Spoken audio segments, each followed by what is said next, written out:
एक कहानी ऐसी भी प्रवीण के साथ।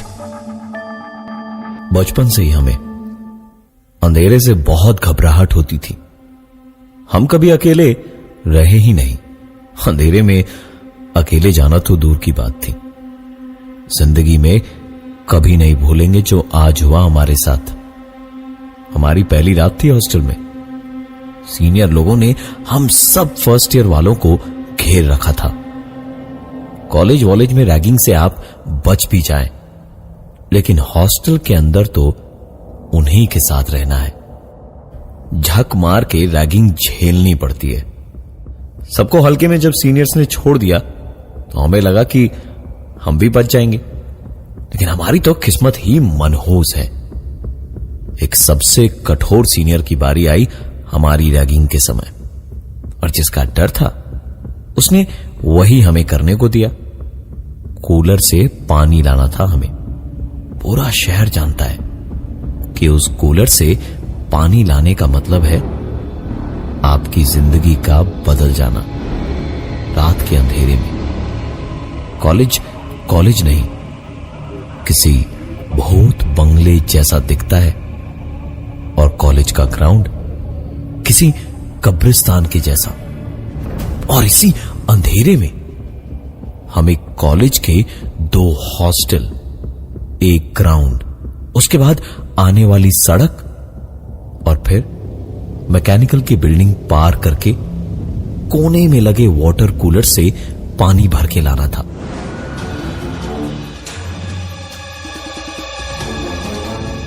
चाहे कितना डर लगता हो अंधेरे से, लेकिन जिद के पक्के हम बचपन से हैं। ठान ली तो मतलब ठान ली। हाथ में बोतल लिए हम हॉस्टल से जैसे जैसे दूर जाने लगे, रोशनी और लड़कों की आती आवाजें धीरे धीरे कम होने लगी, और हमारी धड़कन की आवाज और रफ्तार तेज। हम तो मन ही मन सोच रहे थे कि कौन सी मनहूस घड़ी में घर छोड़ के इन राक्षसों के बीच आ गए थे कि हॉस्टल की आवाजें और रोशनी बिल्कुल खत्म हो गई, और बहुत धुंधली रोशनी में बिल्कुल शांति सी छाई हुई थी चारों तरफ। मौसम बरसात का था, तो झिंगुरों और मेंढकों की आवाजें धीमे धीमे अचानक ही तेज होती जा रही थी। हमने दोनों हॉस्टल पार कर लिए तो थोड़ी सी हमें हिम्मत आ गई अंदर। अब कदम तेज बढ़ने लगे थे। ग्राउंड में कहीं कहीं भरे पानी में छप से पैर पड़ता तो ऐसा लगता कहीं कोई अंदर ना खींच ले हमें, लेकिन ऊपर वाली की दया थी कि आराम से हमने ग्राउंड भी पार कर लिया, और अब हम सड़क पर आ गए थे। इक्का दुक्का गाड़ियां निकली तो इंसान और गाड़ियां देखकर हमारी जान में जान आई, और हम आखिरी उस बिल्डिंग को भी पार करके कूलर पर खड़े होकर पानी भर रहे थे। और यही सोच सोच के दिल ही दिल कांप रहे थे कि जितना झेल के हम यहां आए उतना ही झेल के वापस भी जाना है। हम ये सोचते हुए भर चुकी बोतल हटा के उसका ढक्कन लगाने ही वाले थे जब हमारी तो जान हालत में अटक गई।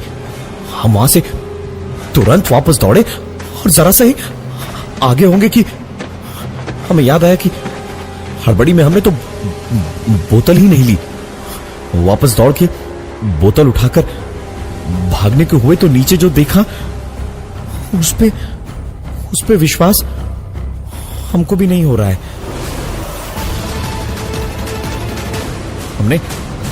हमने आओ देखा ना ताओ भागे वापस हॉस्टल। मेंढक, झिंगुर, गाड़ी, आदमी, जानवर, सारी आवाजें अपनी जगह होती रही, लेकिन हम नहीं रुके, और वापस आकर सीनियर को पानी की बोतल देकर मैंने पूरी बात बताई तो जिसने हमको पानी लाने भेजा था उसने हमसे पूछा, कौन गांव के हो, नाम क्या है तुम्हारा और पिताजी का नाम क्या है? हमने बताया कि फैजाबाद के हैं और हमारा नाम प्रदीप है और पिताजी हमारे रेलवे में है, टीसी नंदलाल श्रीवास्तव।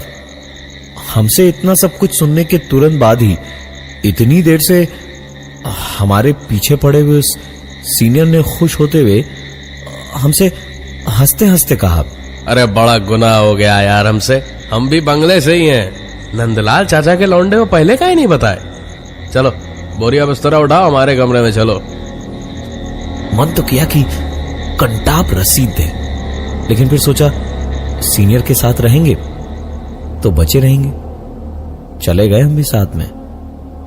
रूम में हम लोग पहुंच के दरवाजा बंद ही किए थे कि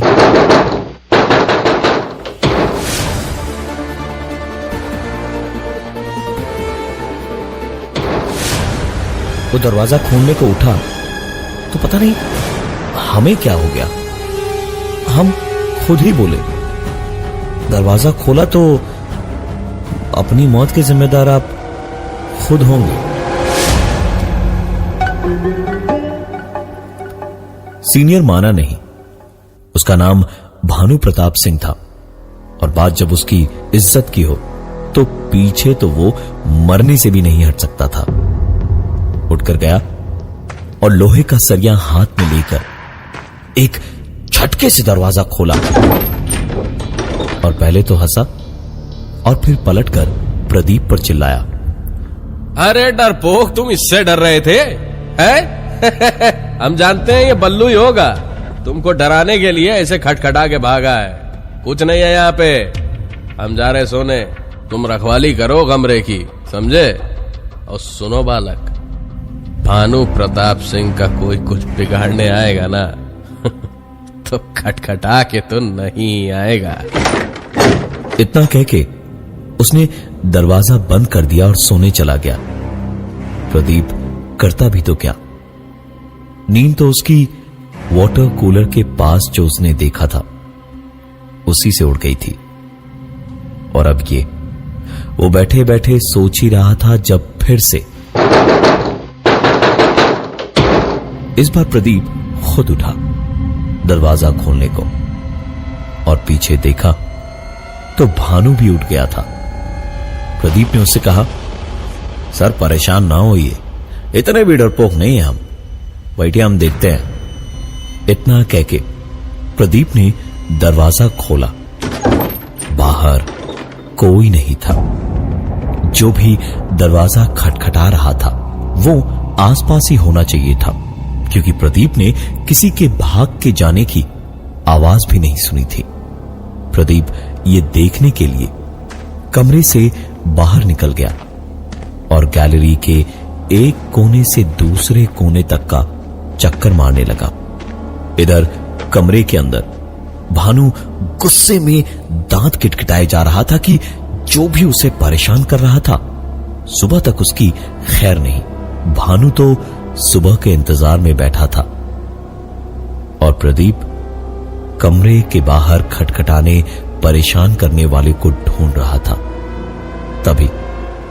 तभी एक आवाज ने भानु के ठीक पीछे प्रदीप के बिस्तर की ओर से कहा, खटखटाना तो खाली बहाना है सर, हम तो जब चाहें जहां चाहें आ सकते हैं, आपको डराना है बस। भानु इस आवाज को अच्छी तरह पहचानता था। यह मुमकिन ही नहीं था। वो कांपता हुआ धीमे धीमे पीछे पलटा और देखा प्रदीप के बिस्तर पर एक दूसरा प्रदीप बैठा हुआ था। भानु चाहे कितना भी बहादुरी का दम भर लेता, लेकिन इस वक्त भानु का चेहरा खौफ और डर से पीला पड़ गया था। वो किसी छोटे से बच्चे की तरह डर से चीखा और जाकर कमरे के एक कोने में घुटनों में मुंह छुपाए बच्चे की तरह बैठ गया। बाहर से प्रदीप भागता हुआ आया और उसने कहा, क्या हुआ सर? आप चीखे क्यों? कोई नहीं है सर खटखटाने वाला। अब सुबह जब आप सबकी क्लास लगाएंगे ना तभी पता चलेगा। लेकिन इन सब बातों का कोई असर भानु पर नहीं हो रहा था। वो कांपता हुआ गुस्से में प्रदीप से बोला, चुप चुप हो जा, यहां से भाग। हम ही कमरे में अब 1 मिनट ना रुकेंगे, हम जा रहे हैं यहां से। भानु ने बस इतना कहा और प्रदीप का हाथ पकड़ के उसको बाहर लेकर हॉस्टल की ओर भागने लगा कि तभी दोनों के कमरे से बाहर पैर रखते ही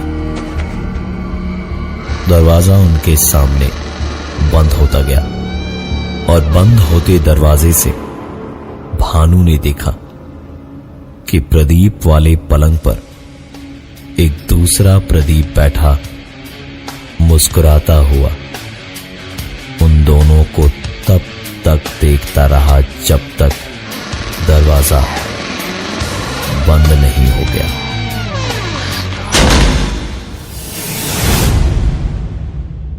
एक कहानी ऐसी भी प्रवीण के साथ।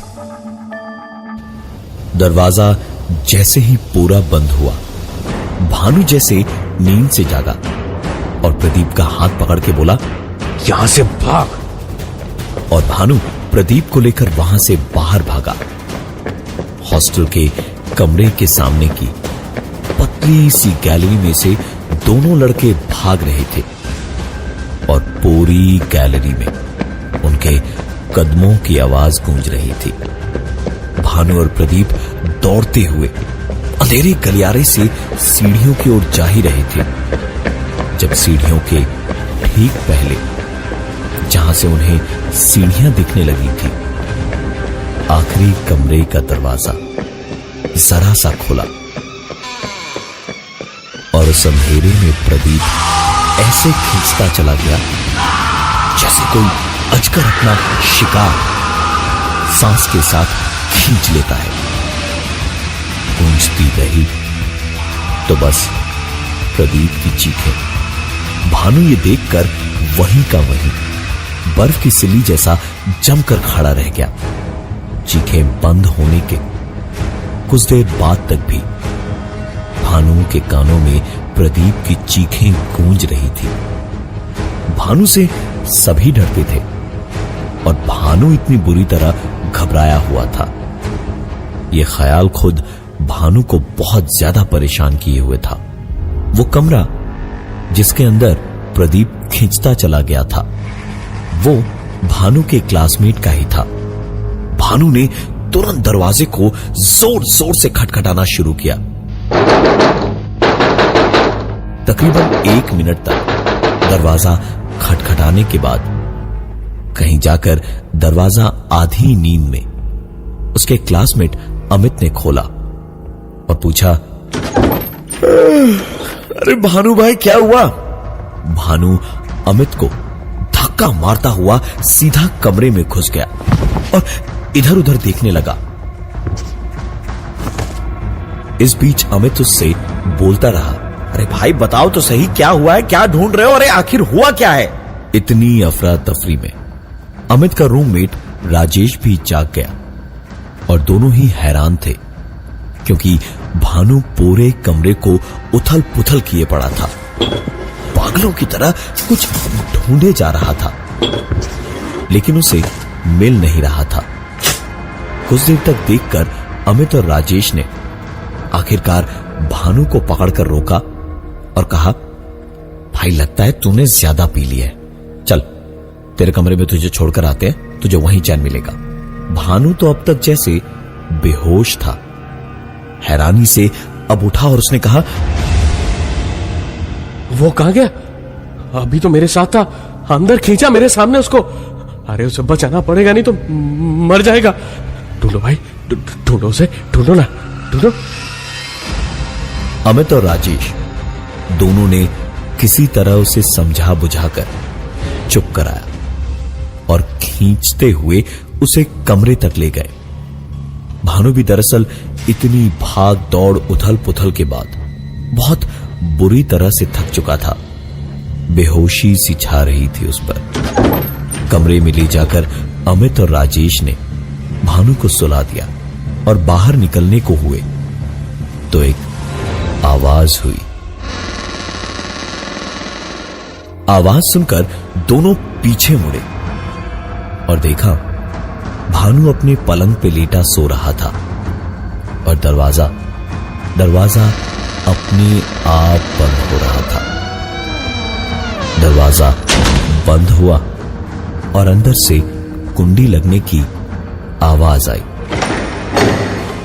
अमित और राजेश का चेहरा डर के मारे पीला पड़ गया और दोनों वहां से वापस अपने कमरे की ओर भागे। कुछ देर के बाद भानु की आंख खुली तो उसने खुद को वापस अपने कमरे में ही पाया। जब खुद को अकेला पाया तो डर से उसका गला रूंध गया। उठकर उसने अपने दोस्त को फोन मिलाया। फोन बस बजते जा रहा था लेकिन कोई उठा नहीं रहा था। भानु अपनी किस्मत को कोसता हुआ फोन बस काटने ही वाला था जब दूसरी तरफ से प्रदीप की आवाज आई। अरे भानु भैया, का हुआ? परेशान काहे हो रहे हैं? हम है ना। अरे आपके फैजाबाद के पड़ोसी प्रदीप।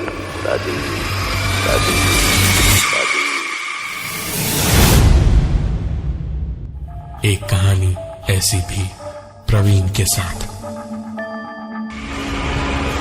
भानु वो आवाज सुनकर इतनी बुरी तरह से घबरा गया था कि उसके हाथ से फोन छूट कर गिर गया। भानु का सारा घमंड, सारी दिलेरी, सारी बहादुरी सब एक झटके में निकल गई और भानु सर पर पैर रख के कमरे से बाहर भागा। कुछ ही देर में उजाला होने वाला था। भानु कमरे से बाहर भागकर हॉस्टल से दूर, काफी दूर रोड के ठीक पास कॉलेज की दीवार के पास बनी हुई बेंच पर जाके कुछ देर बैठा रहा। इतनी देर तक कभी नहीं जागा था वो और ना ही कभी इतनी टेंशन हुई थी उसे पता भी नहीं चला कि कब उसकी आंख लग गई उसी बेंच पर।